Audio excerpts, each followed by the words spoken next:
Eto mga idol, panoorin natin itong video ni Istorya Kuris-Kuris mga idol. Grabe ang boses nito mga idol. Kumanta po sila ng I Love You by Celine Dion. Grabe. So let's go mga idol, panoorin natin.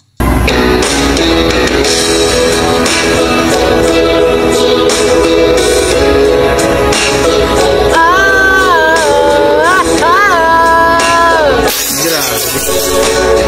Ang ganda na nga ng boses.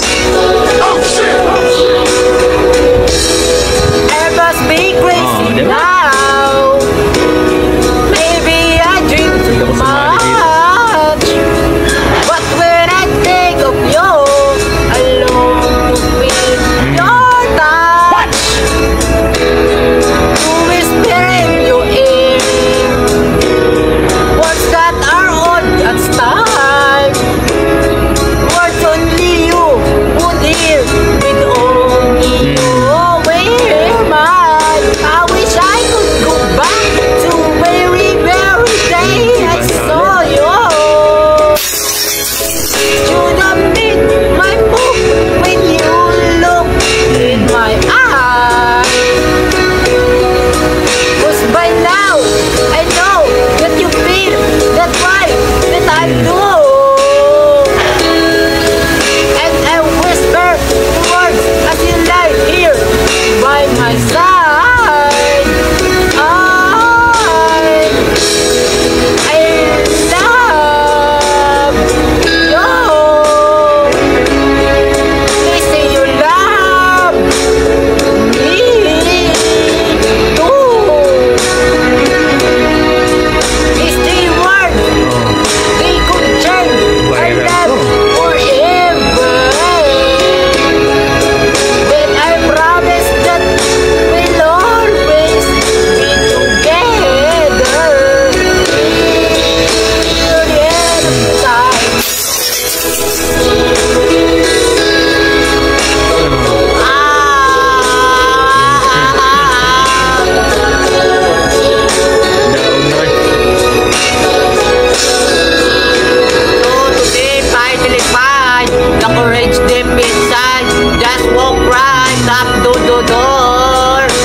My body can't move when finally get to it, just like thousand times before.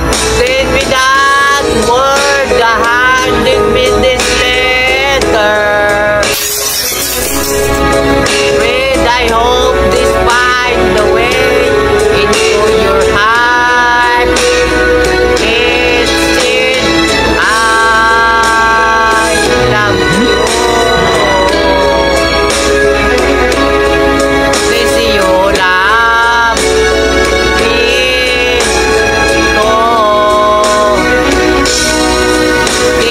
One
So, grabe mga idol.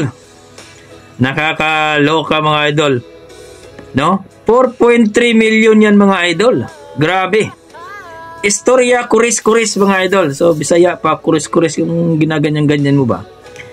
So, marami nagsasabi dito mga idol na content lang daw ito. Hindi naman daw talaga ito gano'n ang boses nila. Napakagandang boses daw itong dalawang ito mga idol. Pero dahil nga, gano'n yung pinili nila dahil content, nag 4.3 million sila mga idol. Grabe! No? 1D lang to mga idol. 1D. So, isang araw pa lang to mga idol. Nag 4.3 million. Gano'n talaga ano yung supporter ang mga ating mga kadugong Pinoy dyan, yung mga Pilipino natin, no? Dahil ang gusto kasi ng mga Pilipino mga idol na maaliw sila, ma-entertain sila, no? Whatever kung ano man ang talent mo mga idol, no? Comedy man o ano man, talagang yun ang gusto ng ating mga Pilipino dyan, mga kadugong Pinoy, mga kababayan natin, na ma-entertain talaga sila mga idol. Kaya saludo ako dito sa Istorya Kuris-Kuris sa kanilang content mga idol, at pareho din kami ng boses mga idol. I'm just kidding mga idol. Magandang boses to. Pero naaliw talaga ako mga idol. Talagang pinipigilan ko yung tawa ko. So kayo dyan mga idol, na-amaze ba kayo? Na-entertain ba kayo? Natawa ba kayo dito sa ginagawa nila? Sa kinanta nilang I Love You by Celine Dion? Please comment down below mga idol, at huwag nyo sana kalimutan pakipollow po ang kanyang Facebook page, Istorya Kuris-Kuris mga idol. Ilagay ko na lang po sa description ang kanilang link mga idol. Okay, hanggang dito na po mga idol. Maraming salamat. Yan ang ating mga dugong Pinoy. Malupit talaga. God bless mga idol.